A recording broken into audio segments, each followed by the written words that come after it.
నమస్కారం city bulletin కి స్వాగతం. ముందుగా హెడ్లైన్స్. నూతన ఆర్ఓఆర్ చట్టం 2024పై ప్రజలకు అవగాహన కల్పించి అభిప్రాయ సూచనలు సేకరించాలి. జిల్లా కలెక్టర్ కార్యాలయ భవనంలో ఏర్పాటు చేసిన ఆర్ఓఆర్ చట్టం అవగాహన సదస్సులో జిల్లా కలెక్టర్ కుమార్ దీపక్.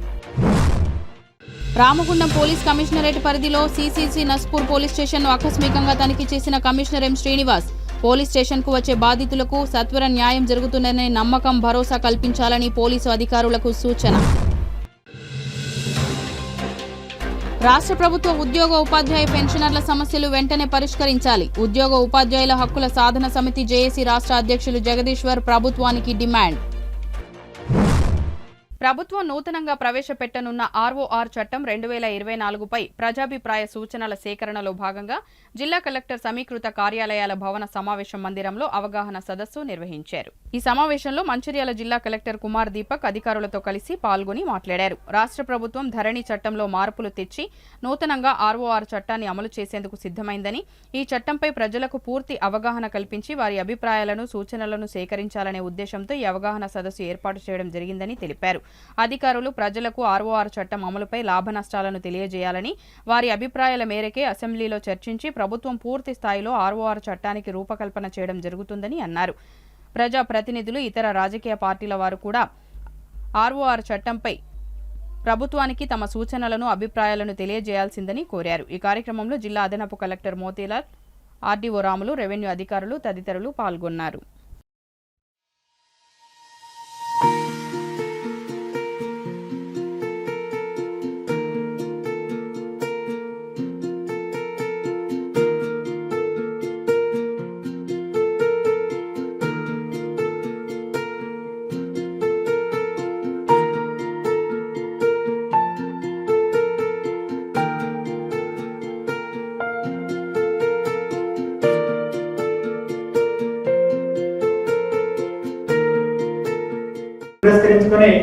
మనం రాష్ట్ర ప్రభుత్వం ఇచ్చిన ఇన్స్ట్రక్షన్స్ పరంగా ఈ కొత్త రెవెన్యూ యాక్ట్ గురించి ఒక అవగాహన కార్యక్రమం పెట్టడం జరిగింది. సో మీ అందరికీ తెలుసు, ధరణి రాకముందు కొత్త చట్టం ఆర్ఓఆర్ 2020 వచ్చినాయి. దాంతో కొన్ని సందేహాలు ఉంటుంది, కొన్ని ఇష్యూస్ ఉన్నాయి.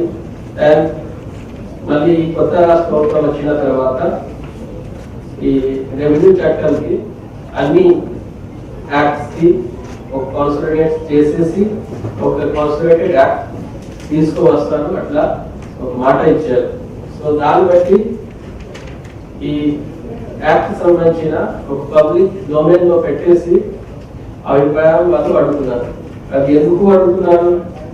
సో మనకి సపోజ్ అధికారులు, ప్రజాప్రతినిధులు, దాంతో పాటు సపోజ్ లాయర్స్, అడ్వకేట్స్ ఉన్నారు, ఫార్మర్స్ ఉన్నారు, అందరికీ ఏమైనా ఇష్యూ ఉన్నాయి అండ్ ఇప్పుడు ప్రజెంట్ చట్టం పరంగా దానికి సార్ట్ అవుట్ చేయడానికి ఇష్యూ ఉంది. ఈ కొత్త చట్టంలో దానికి సమాధానం ఉందా లేదా, లేదు అంటే ఇంకా ఏమేమి ఇంప్రూవ్మెంట్ చేయగలుగుతారు వాళ్ళు, అది అన్ని అభిప్రాయాలు ఇస్తే మాత్రం వాళ్ళు మళ్ళీ అసెంబ్లీలో డిస్కషన్ చేసేసి దాన్ని పాస్ చేసేసి ఒక కొత్త చట్టం వస్తుంది. సో ఇప్పుడు నేను కూడా కొన్ని సెక్షన్స్ చూశాను. దానిలో ఫస్ట్ అంటే ధరణి అండ్ దానిలో మేజర్ డిఫరెన్స్ ఏమున్నాయంటే ఒక అపీల్ ప్రొవిజన్స్ గురించి, మళ్ళీ సాధారణ రికగ్నైజేషన్ గురించి, లేదు అంటే ఒక రెవెన్యూ వ్యవస్థ గురించి కొన్ని అంశాలు ఉన్నాయి. కానీ దానికి ఇంప్లిమెంటేషన్ టైంలో, లేదు అంటే ఇప్పుడు చట్టం ప్రిపరేషన్ టైంలో మీ పరంగా ఈ చట్టం సేమ్ గా డ్రాఫ్ట్ లాగా ఇంప్లిమెంట్ అయితే ఏమేమి ప్రాబ్లం రావచ్చు, దానికి పరిష్కారం ఏముంటుంది, ఆ చట్టంకి ఏమేమి ఇంక్లూడ్ చేస్తే, ఏమేమి ఎక్స్క్లూడ్ చేస్తే మనకి మంచిగా రిజల్ట్ వస్తుంది. ఈ అడ్మెంట్ వాళ్ళు కొన్ని రెడీ చేశారు, దానికి కొన్ని సజెషన్స్ గురించి వాళ్ళు కూడా రెడీ చేశారు. కానీ ఇప్పుడు ఐ థింక్ ప్రాక్టీసింగ్ అడ్వకేట్స్ ఉన్నారు, ఎన్జిఓ నుంచి ఉన్నారు, వేరియస్ స్టేక్ హోల్డర్స్ ఉన్నారు. సో డైరెక్ట్ గా అసెంబ్లీలో డిస్కషన్ జరిగితే ప్రజాప్రతినిధులు మాత్రమే మాట్లాడతారు అండ్ వాళ్ళు కూడా టెక్నికల్ పర్సన్ లేవు కాబట్టి పూర్తి స్థాయిలో యాక్ట్ ప్రిపరేషన్ వాళ్ళకి ఏమైనా అనుభవం ఉన్నాయి, వాళ్ళకి ప్రజల నుంచి ఏమైనా ఫీడ్బ్యాక్ వస్తుంది, దాని మీద మాత్రమే డిపెండ్ అవుతుంది. కానీ ఈ అన్ని జిల్లాలు ఈ ప్రోగ్రామ్ చేసేసి అందరికీ అభిప్రాయం తీసుకొని దానికి మళ్ళీ ఒక సిసిఎల్ఏ లెవెల్లో దానికి చూసేసి గవర్నమెంట్ దగ్గర పెట్టిన తర్వాత కాన్సన్ట్రేట్ చేసి పెట్టిన తర్వాత ఆ కన్సల్ట్ ప్రజాప్రతినిధులు మన ఎగ్జిక్యూటివ్ అంటే మినిస్టర్స్ మంచిగా ఒక రిజల్ట్ డిసిజన్ తీసుకుంటారు. సో కాబట్టి మీ అందరూ మీ అభిప్రాయం చెప్పాల్సింది, మనం దానికి ఖచ్చితంగా రాసి పంపిస్తాం. సో రాష్ట్ర ప్రభుత్వ ఆలోచన అయితే ఉన్నాయి, మన ఆలోచన కూడా అదే ఉన్నాయి.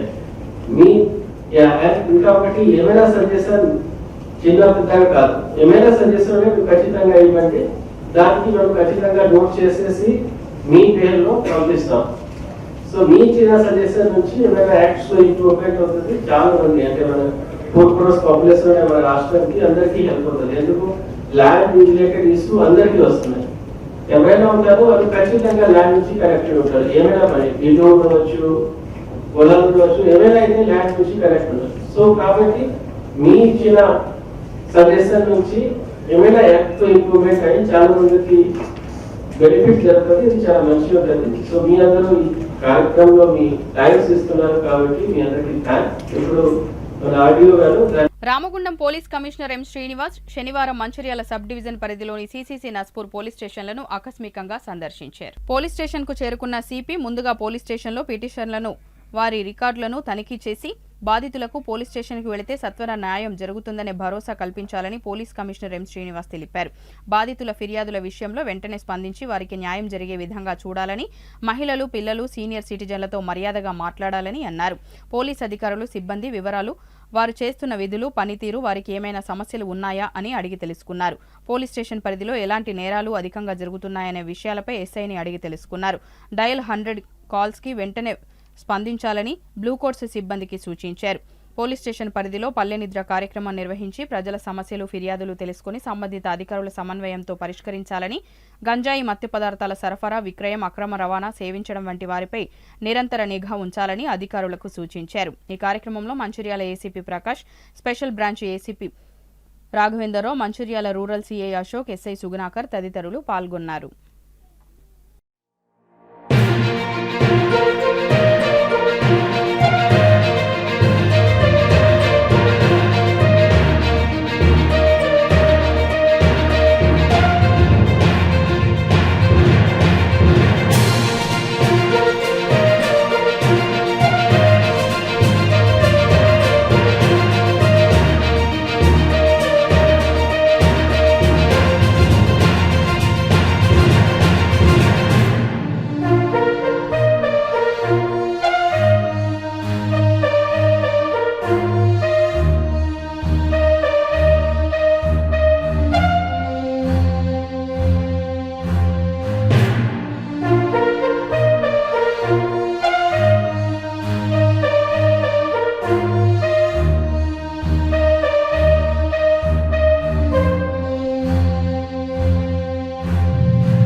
తాడేపల్లి మున్సిపాలిటీ రామకృష్ణాపూర్ పరిధిలోని పోస్ట్ ఆఫీస్ నందు ప్రతి నెల పెన్షన్ ఇస్తున్నారు. వివరాల్లోకి వెళితే వేలిముద్రలు పడేవారికి ఒకవైపు, వేలిముద్రలు పడని వారికి మరోవైపు పెన్షన్ ఇస్తున్నారు. వేలిముద్రలు పడని వారు ఎవరైతే ఉన్నారో చాలా ముసలివారు, లేవలేని స్థితిలో పడకలపైన జబ్బున బారిన పడిన వారు ఎందరో ఉన్నారు. అలాంటి వారికి వారి ఇంటికి వెళ్లి పెన్షన్ అందించాలి. అలా అందించకపోగా వచ్చిన వారిపై దురుసుగా ప్రవర్తిస్తూ కాలక్షేపం చేస్తూ విధుల్లో ఉండవలసిన వారు బయటికి వెళ్లి కాలక్షేపం చేస్తున్నారు. ఇదేంటి అని ప్రశ్నించిన వారిపై మీ పెన్షన్ ఇవాళ రాదు, రేపు రావాలి అంటూ కాలం గడుపుతున్నారు. ఏమీ తెలియక అమాయక వృద్ధులు ఏమీ అనలేక తోచని స్థితిలో తిరిగి వెళుతున్నారు. మెట్లపై నుంచి జారిపడిన వారు కూడా ఇక్కడ ఉన్నారు. అలాంటి వృద్ధుల గోస పట్టించుకునే అధికారులు లేరని వారు వాపోతున్నారు. ఇప్పటికైనా ఇలాంటి వారిపై తగిన చర్యలు తీసుకోవాలని, జబ్బు పడిన వృద్ధులు, మంచాన పడిన వృద్ధుల దగ్గరికి వెళ్లి పెన్షన్ ఇవ్వాలని వారు కోరుతున్నారు. ముఖ్యంగా బిల్ కలెక్టర్ నవీన్ సరైన సమయానికి రాకుండా, అలాగే సమయం గడవకముందే ఇంకా కొందరు ఉన్నా కూడా పెన్షన్ ఇవ్వకుండా వెళ్లిపోయాడు. ఇటువంటి సంఘటనలు పునరావృతం కాకుండా నాయకులు, సిబ్బంది తగిన చర్యలు తీసుకోవాలని వారి కుటుంబ సభ్యులు కోరుతున్నారు. అంటే ఇదివరకు వీడియో కాల్ ద్వారా డబ్బులు ఇచ్చేది, ఇప్పుడు క్యాండిడేట్ ఖచ్చితంగా రావాలి, ఖచ్చితంగా ఉండాలి అని చెప్తున్నారు. మా మదర్ నడవలేదు, నిల్చోలేదు, ముసలిళ్ళకి ఇంటికి వచ్చి ఇవ్వచ్చు కదా, మరి వీళ్ళు రానంటున్నారు. ఖచ్చితంగా క్యాండిడేట్ ని తీసుకురావాలంటారు. లాస్ట్ మంత్ కూడా ఇట్లనే వీడియో కాల్ చేస్తే చాలా సేపు సాయంత్రం వరకు ఇట్లనే ఆపించుకున్నారు. మరి ముసలిళ్ళ పరిస్థితి ఏంది? వాళ్ళు రాగలుగుతారా? వాళ్ళకి సచిన్రా బతికిరా వచ్చి ఐడెంటిఫై చేసుకోమనండి. వీడియో కాల్ మేము ఏం చూడమని చెప్తారు. మరి ఎవరు ఇవ్వాలి? అంటే ఈ కొత్త వచ్చినాకనే ఈ మంత్ అయితే మొత్తానికి వీడియో కాల్ లేదని చెప్తారు. మరి వీడియో కాల్ లేకపోతే ఇంటికి వచ్చి ఇవ్వాలి. ఇంతకుముందు అట్లనే ఇచ్చేదా మీకు? ఇంతకుముందు వీడియో కాల్ ద్వారా డబ్బులు ఇచ్చేది, ఇప్పుడు వీడియో కాల్ లేదేం, ఖచ్చితంగా క్యాండిడేట్ కావాలి అంటారు. మరి హాస్పిటల్ ఉన్నా లేకపోతే హెల్త్ బాగా లేకపోతే నడవలేని పరిస్థితిలో వాళ్ళు ఉంటే మరి వాళ్ళ పరిస్థితి ఏంది? వాళ్ళకి ఇంటికి వచ్చి ఇవ్వచ్చు కదా వీళ్ళు. మీకు అనుమానం ఉన్నది, వాళ్ళు సచ్చినరా బతికినరా తెలియదు. అలాంటప్పుడు మీరు ఇంటికి వచ్చి చూసుకొని ఇవ్వండి.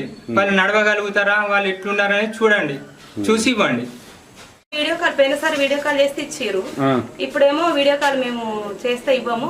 ఆ మిషన్ ఎవరో ఆ మిషన్ అతను తంబేస్తే మేము ఇస్తాము, లేకపోతే ఇవ్వము మేము ఇవ్వమని చెప్పేసాడు. ఎవరన్నారు? ఇప్పుడు ఉన్న సార్ అంట ఇక్కడ కూర్చున్నా సార్, ఇక్కడ కూర్చున్న ఆయన ఇప్పుడు డ్యూటీ టైం మరి ఆయన లేడు కదా. ఆ సారే అన్నారు నాతో, నువ్వు ఆ మిషన్ ఎవరిదో ఆ మిషన్ ఆయన తంబేస్తే నేను ఇస్తా, లేకపోతే ఇయ్య అని చెప్పేసాడు. ఇప్పుడు 2 months అవుతుంది, 3వ నెల అయితే తీసేస్తారు. ఇప్పుడు మళ్ళీ ఆమె వచ్చే పొజిషన్ లో కూడా లేదు, హార్ట్ పేషెంట్ ఒకటి కాలేదు. కాదమ్మా, ఇప్పుడు మీరు వీడియో కాల్ చేసి చూపించేంత ఇప్పుడు చూపించగలుగుతారా? అన్నాడు వీడియో కాల్ అవసరం లేదన్నాడు. అవసరం లేదంట అన్న. మరి మీరు వీడియో కాల్ చూపిస్తేనే ఇస్తామని చెప్పని అంటాను. ఆ సార్ కూడా ఉన్నారు. ఆ సార్ మంచిర్యాల పట్టణంలోని టీఎన్జీఓ భవన్లో శనివారం రాష్ట్ర ప్రభుత్వ ఉద్యోగుల, ఉపాధ్యాయుల హక్కుల సాధనా సమితి జేఏసీ సమావేశం నిర్వహించారు. ఈ సమావేశంలో జేఏసీ రాష్ట్ర అధ్యక్షులు జగదీశ్వర్ పాల్గొని మాట్లాడుతూ, తెలంగాణ రాష్ట్రంలో నూతనంగా ముఖ్యమంత్రి రేవంత్ రెడ్డి నాయకత్వంలో ఏర్పడిన కాంగ్రెస్ ప్రభుత్వం ఉద్యోగుల, ఉపాధ్యాయుల సమస్యలను పరిష్కరించే దిశగా తక్షణ చర్యలు తీసుకోవాలని ప్రభుత్వాన్ని డిమాండ్ చేశారు.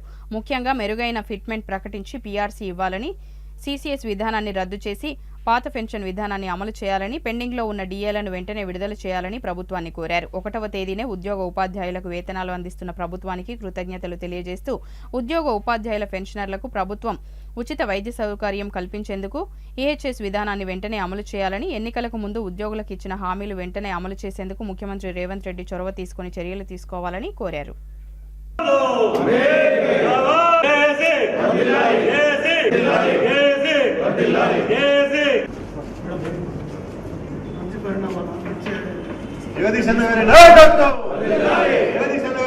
తెలంగాణ పోరాటం తర్వాత ఉద్యోగ సంఘాల జేఏసీ తర్వాత ఇదే మొట్టమొదటిసారి అన్ని సంఘాలను కలిపి ఇలా చేయడం జరిగింది.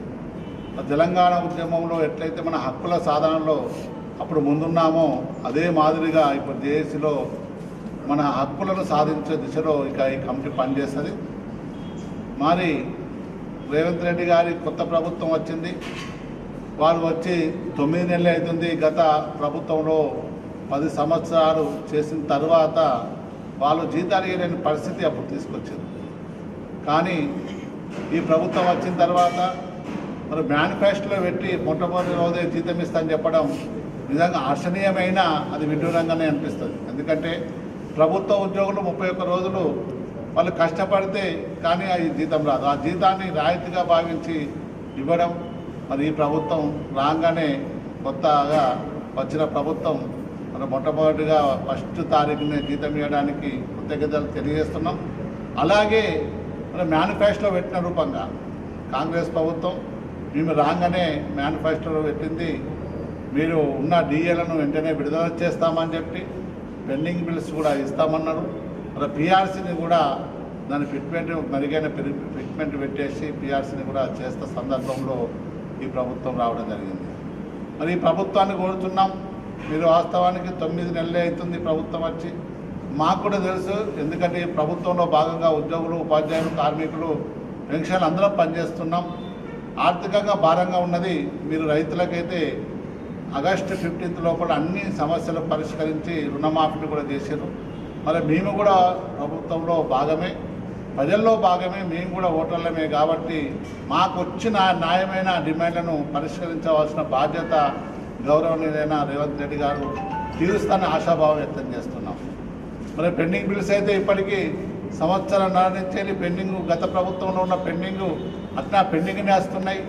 మేము కోరగానే 75,000 నుంచి 1,00,000 రూపాయలు ఉన్న పెండింగ్ బిల్స్ను కూడా విడుదల చేసిన సందర్భంలో కృతజ్ఞతలు తెలియజేస్తున్నాం.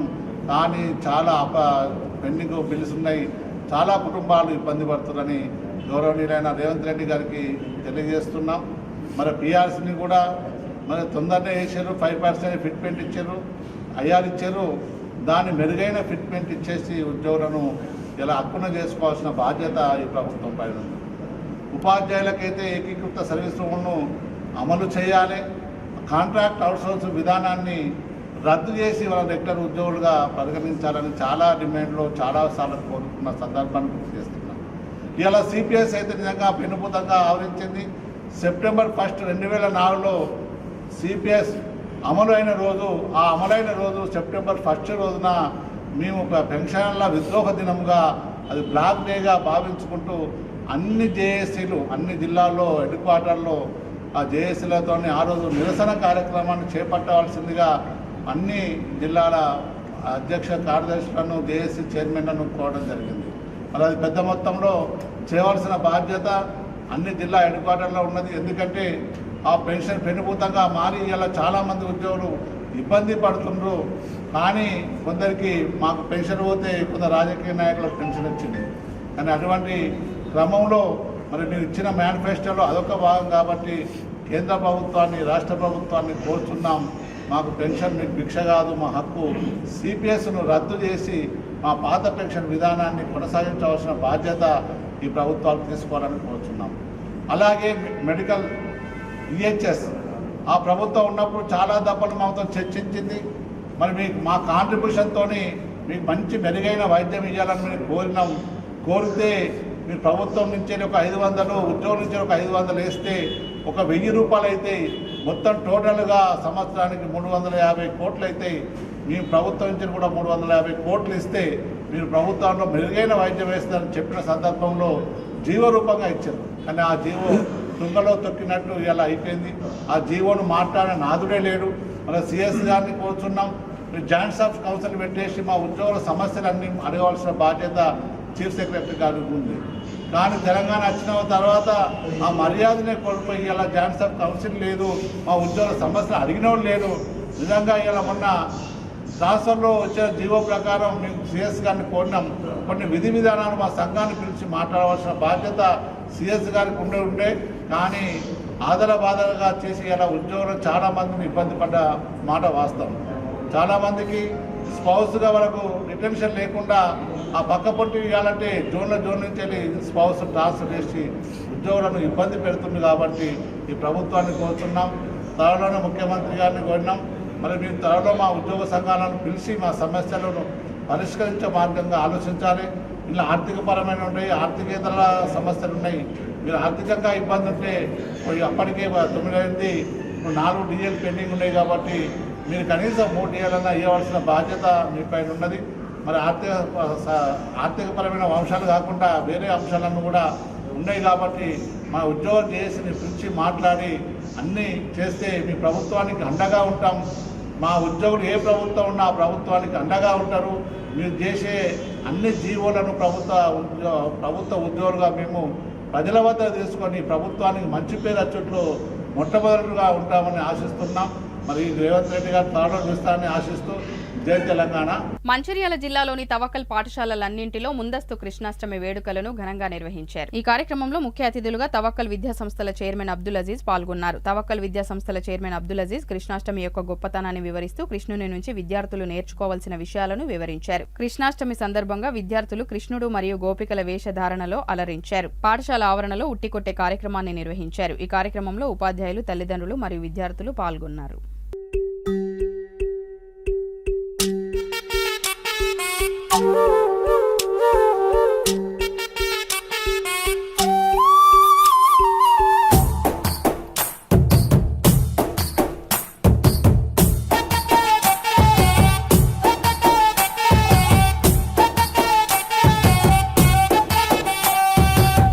గోపాల మువ్వ గోపాల మా ఇంటి నంద గోపాల చిందేసి నువ్వు రావాలా ఈ వేళ యశోద ముద్దుల తనయ లోకమంతా మెచ్చిన కనయ చెంత చేరి చూపించాలి నీ లీలా బొడి బొడి అడుగులు వేసి ఇల్లంతా సందడి చేసి ఆనందాలు నింపెను నువ్వు అందరి దిన బంధవా మురళితో మాయను చేసి ఆటలతో అల్లరి చేసి మగువల మనసును దోచే చూపి కృష్ణుడా చిన్ని కృష్ణుడా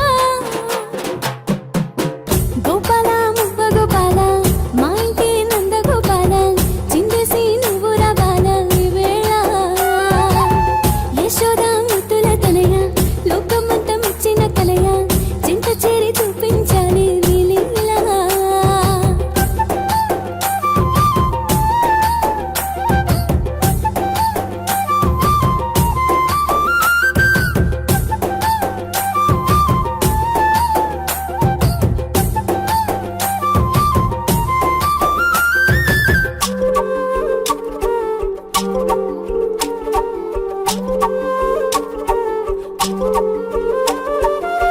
రేపల్లెలో పుట్టినవయ్యా గోవులను కాచినవయ్యా ద్వారకను ఏలినవయ్యా బృందావనమాలి నూదుటన పింఛము నెట్టి సిరిమువ్వ గజ్జలు కట్టి కోలాటాలు ఆడేవయ్యా దోబూచులాడి సత్యం నీవై నిత్యం నీవై అందరిలోనుంటావు మునులకు తోడై తనులకు నీవై ముందుకు నడిపిస్తావు పాండవ రక్షక పాప వినాశక జన్మాష్టమి శుభ సందర్భంగా మంచిర్యాల్ తవక్కల్ స్కూల్లో శ్రీకృష్ణ జన్మాష్టమి వేడుకలను చాలా ఘనంగా ఆర్గనైజ్ చేసిన ప్రిన్సిపల్ మేడం, టీచర్స్ అండ్ ఈ సహకరించిన పేరెంట్స్ అందరికీ కూడా పేరు పేరున ధన్యవాదాలు. ముఖ్యంగా తల్లిదండ్రులు చిన్నారుల్ని శ్రీకృష్ణుని వేషధారణలో గోపికలుగా అమ్మాయిల్ని తీర్చిదిద్ది పాఠశాలకు పంపించినందుకు మరొకసారి తల్లిదండ్రులకు శ్రీకృష్ణ జన్మాష్టమి శుభాకాంక్షలు తెలియజేస్తున్నాం. ముఖ్యంగా శ్రీకృష్ణుడు ద్వాపర యుగంలో జన్మించి నేడు కలియుగానికి కూడా ఆదర్శవంతంగా ఉన్నందుకు మనమందరం శ్రీకృష్ణుని యొక్క బోధించిన బోధనలను ఆచరణలో పెట్టాలని మహాభారత గాథలు విన్నట్టయితే, ముఖ్యంగా మా జమానంలో దానవీర సూరకర్ణ సినిమాని చూసినట్టయితే శ్రీకృష్ణుని యొక్క గొప్పతనం గురించి అతను మహాభారత యుద్ధంలో బోధించిన బోధనలు మనందరికీ నేటికి కూడా ఆదర్శవంతంగా ఉంటాయి. కాబట్టి శ్రీకృష్ణుడు దుష్ట శిక్షణ శిష్ట రక్షణకు మారుపేరుగా నిలుస్తున్నాడు. కాబట్టి శ్రీకృష్ణుని బోధనలను పాఠశాలల్లో విద్యార్థి స్థాయి నుంచే మనం బోధించి మంచిని పెంపొందించాలనే ఒక సదుద్దేశంతో ఈ శ్రీకృష్ణ జన్మాష్టమి వేడుకలను పాఠశాలల్లో చాలా ఘనంగా మేము నిర్వహించడం జరుగుతుంది.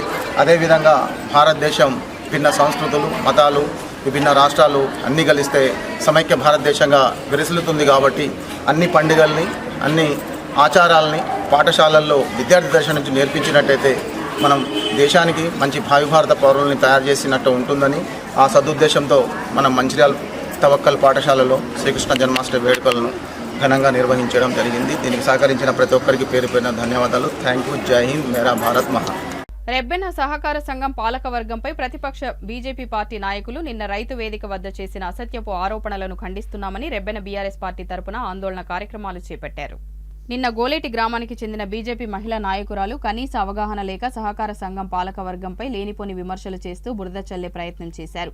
ఒక పక్క రైతుల కొరకు ధర్నా చేస్తున్నామని చెబుతూనే స్థానిక సంస్థల ఎన్నికలు దగ్గరలో ఉన్నందున స్వంత లబ్ధి కొరకు అమాయక రైతులను వాడుకుని ప్రజల్లో వాళ్ళ ఇమేజ్ని పెంచుకోవడం కోసం ఇష్టం వచ్చినట్టు మాట్లాడుతూ విమర్శలు చేశారు. ఆరోపణలలో ఏమాత్రం వాస్తవం లేదు. సహకార సంఘంలో ఎంపీపీ, జెడ్పీటీసీలు, కమిటీ ఉంటుందని, వాళ్ళు సంతకాలు చేస్తేనే రైతులకు రుణాలు ఇస్తారని ఇలా వివిధ రకాల ఆరోపణలు చేయడం వల్ల దానిని ఖండిస్తూ ఈరోజు రెబ్బెన మండల కేంద్రంలో బీఆర్ఎస్ పార్టీ ఆధ్వర్యంలో ప్రెస్ మీట్ నిర్వహించి సహకార సంఘంలో అవినీతి జరిగినట్టు విచారణలో తేలితే వారు ఎంతటి వారైనా సరే వారిపై చట్టపరంగా చర్యలు తీసుకుని రైతులకు న్యాయం చేయాలని, రైతులకు న్యాయం జరిగే వరకు మేము కూడా పోరాటం చేస్తామని తెలియజేస్తూ కేంద్రంలో ఉన్న బీజేపీ ప్రభుత్వం కావచ్చు, రాష్ట్రంలో ఉన్న కాంగ్రెస్ ప్రభుత్వం కావచ్చు ఈ విషయంపైన స్పందించి అవినీతి జరిగినట్టు తేలితే దోషులకు శిక్ష పడేలా చూసి రైతులకు న్యాయం చేయాలని బీఆర్ఎస్ పార్టీ తరపున డిమాండ్ చేస్తున్నట్లు చెప్పారు. ఈ కార్యక్రమంలో సహకార సంఘం chairman, vice chairman, BRS party మండల అధ్యక్షులు, మాజీ ఎంపీపీ, మాజీ జెడ్పీటీసీ, మాజీ ఎంపీటీసీలు, మాజీ సర్పంచ్లు, ఉప సర్పంచ్లు, పార్టీ అధ్యక్షులు, కోఆప్షన్ సభ్యులు, మహిళా నాయకురాలు, బీఆర్ఎస్ పార్టీ నాయకులు, కార్యకర్తలు తదితరులు పాల్గొన్నారు. బులెటిన్ ముగించే ముందు మరోసారి ముఖ్యాంశాలు. నూతన ROR చట్టం 2024పై ప్రజలకు అవగాహన కల్పించి అభిప్రాయ సూచనలు సేకరించాలి. జిల్లా కలెక్టర్ కార్యాలయ భవనంలో ఏర్పాటు చేసిన ROR చట్టం అవగాహన సదస్సులో జిల్లా collector Kumar Deepak. Ramagundam police commissionerate పరిధిలో CCC నస్పూర్ పోలీస్ స్టేషన్ను ఆకస్మికంగా తనిఖీ చేసిన కమిషనర్ ఎం శ్రీనివాస్ పోలీస్ స్టేషన్కు వచ్చే బాధితులకు సత్వర న్యాయం జరుగుతుందనే నమ్మకం, భరోసా కల్పించాలని పోలీసు అధికారులకు సూచన. రాష్ట్ర ప్రభుత్వ ఉద్యోగ ఉపాధ్యాయ పెన్షనర్ల సమస్యలు వెంటనే పరిష్కరించాలి. ఉద్యోగ ఉపాధ్యాయుల హక్కుల సాధన సమితి జేఏసీ రాష్ట్ర అధ్యక్షులు జగదీశ్వర్ ప్రభుత్వానికి డిమాండ్. సిటీ న్యూస్ ఇంతటితో సమాప్తం. తిరిగి ప్రసారమయ్యే సిటీ న్యూస్లో మళ్ళీ కలుద్దాం. అంతవరకు సెలవు. నమస్కారం.